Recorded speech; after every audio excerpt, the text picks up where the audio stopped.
بسم اللہ الرحمن الرحیم۔ ایک عرب اور رسول اکرم صلی اللہ علیہ وآلہ وسلم۔ ایک عرب بیابانی شہر مدینہ میں داخل ہوا اور سیدھے مسجد نبوی پہنچ گیا تاکہ رسول اکرم سے کچھ سونا چاندی اور مال و دنیا میں دوسری چیزوں کا مطالبہ کرے۔ اس وقت رسول اکرم اپنے اصحاب اور دوستوں کے ساتھ بیٹھے ہوئے گفتگو کر رہے تھے۔ اس وحشی عرب نے رسول خدا کے سامنے اپنی حاجت پیش کر دی اور ان سے عطیہ کا طلبگار ہوا۔ رسول مقبول نے اسے کچھ چیز عطا کر دی، لیکن اس سے اس وحشی عرب کو تسکین نہ ہوئی۔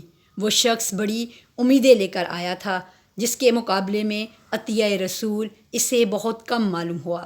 چنانچہ اس نے چند بھونڈے اور گندے الفاظ کے ذریعے رسول خدا کی شان میں جسارت کر دی۔ یہ دیکھ کر اصحاب اور یاران رسول غصہ سے آگ ببولا ہو گئے اور اس شخص کو کڑی سے کڑی سزا دینے کے لیے اصحاب کا خون کھول اٹھا، مگر رسول خدا نے اپنے ساتھیوں کو روک دیا۔ اس کے بعد رسول مقبول اس وحشی عرب کو ساتھ لیے ہوئے اپنے گھر تشریف لائے اور حتی الامکان اس کی کچھ اور مدد بھی کر دی۔ اس زمن میں اس عرب بیابانی نے اپنی آنکھوں سے مشاہدہ کر لیا کہ رسول اکرم کے حالات اور دیگر رؤساء و حکام وقت کے حالات اور طرز زندگی میں کوئی مماثلت نہیں ہے، اور اس نے جس زر و جواہر کا رسول سے مطالبہ کیا ہے وہ ان کے پاس واقعی نہیں ہے۔ چنانچہ رسول مقبول صلی اللہ علیہ وآلہ وسلم کے حالات کا مشاہدہ کرنے کے بعد اسے تسکین ہو گئی کہ انہوں نے جو کچھ اسے عطا کیا ہے وہ ٹھیک ہی ہے، لہٰذا اس نے رسول مقبول کا شکریہ ادا کرتے ہوئے کہا، آپ نے جو کچھ عطا کیا ہے میں اس سے بالکل مطمئن ہوں۔ یہ سن کر رسول مقبول نے اس عرب بیابانی سے کہا، تو نے کل میرے حق میں ناشائستہ اور گندے الفاظ کا استعمال کر کے میرے اصحاب اور دوستوں کے جذبات کو گہری چوٹ پہنچائی ہے، اور وہ لوگ تجھ سے بہت ناراض ہیں، اور مجھے اس بات کا ڈر ہے کہیں وہ لوگ تجھے کوئی نقصان نہ پہنچا دے۔ لہٰذا کیا یہ ممکن ہے کہ تو اپنے اطمینان اور شکریہ کا اظہار ان لوگوں کے سامنے کر دے تاکہ ان لوگوں کا غصہ دور ہو جائے اور وہ تجھے کوئی نقصان نہ پہنچائیں۔ اس عرب بیابانی نے جواب دیا کہ مجھے اس میں کوئی اشکال نہیں ہے۔ دوسرے دن عرب بیابانی مسجد مدینہ میں داخل ہوا۔ تمام اصحاب اور یاران رسول حسب معمول مسجد میں جمع تھے۔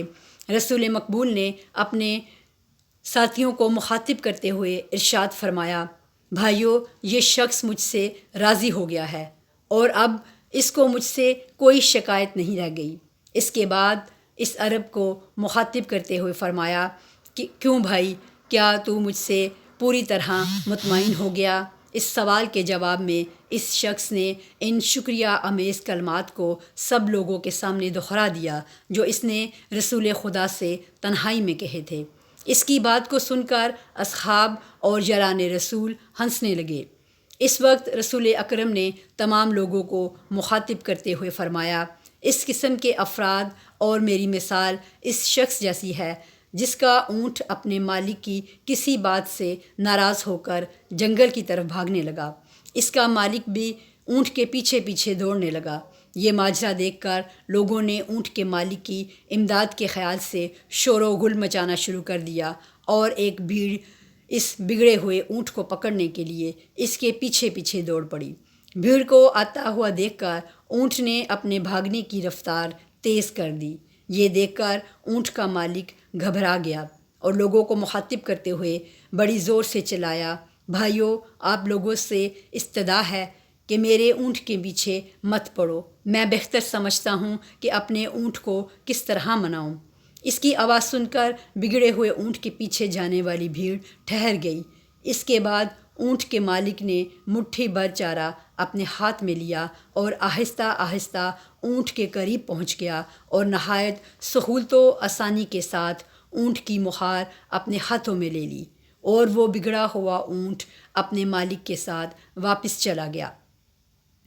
اس کے بعد رسول اکرم صلی اللہ علیہ وآلہ وسلم نے فرمایا، اگر میں نے کل تم لوگوں کو منع نہ کر دیا ہوتا تو اس بدبخت عرب کو اپنی جان سے ہاتھ دھونا پڑتا اور تم لوگ اس سے زندہ نہ چھوڑتے اور یہ کفر و بت و پرستی کی حالت میں مارا جاتا۔ اس بات کو مد نظر رکھتے ہوئے میں نے تم لوگوں کو کسی قسم کے اقدام سے روک دیا تھا، اور تم لوگوں نے دیکھ لیا کہ میں نے اس شخص کو اپنی محبت اور نرمی کے ذریعے بالکل مطمئن کر لیا ہے۔ ایک اور سچی کہانی جس کا عنوان ہے مرد شامی اور امام حسین علیہ السلام۔ اہل شام میں سے ایک شخص حج یا دوسرے کسی مقصد سے مدینہ آیا۔ ایک دن اچانک اس کی نگاہ ایک ایسے آدمی پر پڑی جو ایک کونے میں بیٹھا ہوا تھا۔ وہ سوچنے لگا کہ یہ آدمی آخر کون ہے۔ قریب ہی کھڑے ہوئے ایک دوسرے شخص سے اس نے دریافت کیا، کیوں بھائی، یہ کون ہے؟ اس نے جواب دیا، یہ حسین بن علی بن ابی طالب ہیں۔ سابقہ تبلیغات اور بے بنیاد پروپیگنڈے نے اس شامی کے دل و دماغ کو پوری طرح متاثر کر رکھا تھا۔ چنانچہ یہ نام سنتے ہی اس کا چہرہ غصے کی شدت کی وجہ سے ایک دم سرخ ہو گیا، اور اس نے قربتاً للہ کی نیت سے امام حسین پر بے شمار گالیوں کی بوچھار کر دی، اور گندے گندے الفاظ کے استعمال کے ذریعے اس نے اپنے دل کی بھڑاس نکال لی۔ امام حسین علیہ السلام اس شخص کی گالیوں سے قطعی ناراض نہیں ہوئے، اور نہایت خوش اخلاقی اور کمال محبت کے ساتھ اس کے چہرے کی طرف نگاہ اٹھاتے ہوئے قرآن مجید کی ان آیات کی تلاوت کرنی شروع کر دی، جس میں حسن و اخلاق، عفو اور چشم پوشی کی تعلیم دی گئی ہے۔ قرآنی آیات کی تلاوت کے بعد انہوں نے اس شامی کو مخاطب کرتے ہوئے کہا، ہم تمہاری ہر خدمت اور تم سے ہر طرح کے تعاون کے لیے آمادہ ہیں۔ اس کے بعد اس شخص سے دریافت کیا، کیا تو اہل شام میں سے ہے؟ اس نے جواب دیا، ہاں میں شام کا رہنے والا ہوں۔ پس امام حسین نے کہا، اہل شام سے ایسے اخلاق کا تجربہ مجھے ہے، اور میں بخوبی واقف ہوں کہ اس بد اخلاقی اور عداوت کا سبب کیا ہے۔ پھر اس شخص کو مخاطب کرتے ہوئے امام نے کہا، تو اس شہر میں مسافر ہے، اس عالم غربت میں اگر تجھے کوئی ضرورت ہو تو بیان کر، میں تیری ہر خدمت کے لیے حاضر ہوں۔ میں تجھے اپنا مہمان بنانا چاہتا ہوں اور تجھے حلت و نقد بھی دینا چاہتا ہوں۔ اپنی بے شمار گالیوں کے عوض میں وہ مرد شامی ایک انتہائی شدید عکس العمل کا منتظر تھا۔ اسے یہ امید نہ تھی کہ اس گستاخی اور جسارت کو بالکل ہی نظر انداز کر دیا جائے گا۔ امام کے اخلاق نے اس شخص کے اندر ایک زبردست روحانی انقلاب برپا کر دیا، اور وہ بے ساختہ کہنے لگا، میری دلی خواہش تھی زمین پھٹ جائے اور میں اس میں سما جاؤں۔ اے کاش اپنی نادانستگی کی وجہ سے میں نے یہ گستاخی نہ کی ہوتی۔ اس وقت تک میری نظر میں حسین اور ان کے باپ سے بڑا میرا کوئی بھی دشمن نہ تھا، اور اب اس واقعے کے بعد سے میری نظروں میں حسین علیہ السلام اور ان کے والد بزرگوار علی علیہ السلام سے زیادہ عزیز کوئی دوسرا نہیں ہے۔ ایک اور سچی کہانی جس کا عنوان ہے ایک شخص جس نے نصیحت چاہی۔ ایک مرد بیابانی مدینہ آیا اور رسول اکرم صلی اللہ علیہ وآلہ وسلم کی خدمت میں درخواست کی کہ یا رسول اللہ، مجھے کچھ پند و نصیحت کیجیے۔ آپ نے اس شخص کو مخاطب کرتے ہوئے کہا، غصہ مت کیا کرو۔ اس جملے کے بعد رسول خدا نے اسے اور کچھ نہ کہا۔ اس کے بعد وہ شخص اپنے قبیلے کی طرف واپس لوٹ آیا۔ گھر پہنچتے ہی اسے اطلاع ملی کہ اس کی عدم موجودگی میں ایک اہم واقعہ پیش آیا ہے کہ اس کی قوم کے نوجوانوں نے دوسرے قبیلے کا مال جبراً لوٹ لیا تھا، جس کے جواب میں دوسرے قبیلے کے لوگوں نے بھی اس کے قبیلے کا بہت سارا مال لوٹ لیا، اور باہمی لوٹ مار کا یہ سلسلہ اب اس وقت ایک ایسی نازک منزل پر پہنچ گیا ہے کہ دونوں قبیلوں کے درمیان گھمسان لڑائی اور قتل و غارت گیری کی پوری تیاری ہو رہی ہے۔ یہ خبر سنتے ہی وہ شخص شدت غیظ و غضب کی وجہ سے آگ ببولا ہو گیا۔ اس نے فوراً ہی اسلحہ زیب تن کیا اور میدان کارسار کی طرف روانہ ہو گیا تاکہ اپنے قبیلے والوں کا ساتھ دے سکے۔ اسی اثنا میں اسے خیال آیا کہ وہ ابھی مدینہ گیا تھا اور رسول خدا نے اسے نصیحت کا مطالبہ کیا تھا، تو حضرت صلی اللہ علیہ وآلہ وسلم نے ارشاد فرمایا تھا کہ اپنے غصے پر قابو رکھا کرو۔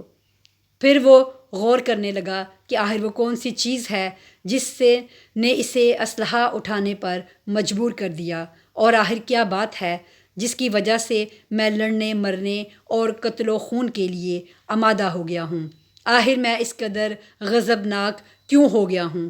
ان تمام سوالوں کے بعد اس نے اپنے طور پر یہ احساس کیا کہ یہی وہ مناسب موقع ہے جب ہمیں رسول مقبول صلی اللہ علیہ وآلہ وسلم کے اس مختصر جملے کی پیروی کرنی چاہیے، اور اپنے قبیلے والوں کی صف سے باہر نکلا اور دوسرے قبیلے کے سردار کو آواز دی، اور اس کے قریب آتے ہی اس نے پوچھا، آخر کیا بات ہے کہ ہم لوگ ایک دوسرے کے خون کے پیاسے ہو گئے ہیں؟ اگر اس لڑائی کا مقصد اس مال کی تلافی ہے جو ہمارے قبیلے کے نوجوانوں نے بے وقوفی کی بنیاد پر تمہارے قبیلے کے لوگوں سے زبردستی چھین لیا ہے، تو آؤ میں تمہارے اس مال کی تلافی اپنی ذاتی ملکیت سے کیے دیتا ہوں۔ یہ کوئی ایسی بڑی بات نہیں ہے کہ ہم لوگ ایک دوسرے کے خون کے پیاسے ہو جائیں۔ جب دوسرے قبیلے کے لوگوں نے اس شخص کی عاقلانہ گفتگو سنی تو ان کی غیرت اور مردانگی بھی جاگ اٹھی اور کہنے لگے، ہم لوگ تجھ سے کسی طرح بھی کم نہیں ہیں، اگر ایسی بات ہے تو ہم اپنا دعویٰ واپس لیتے ہیں۔ اس کے بعد دونوں قبیلے کے لوگ خوشی خوشی اپنے گھر واپس لوٹ کے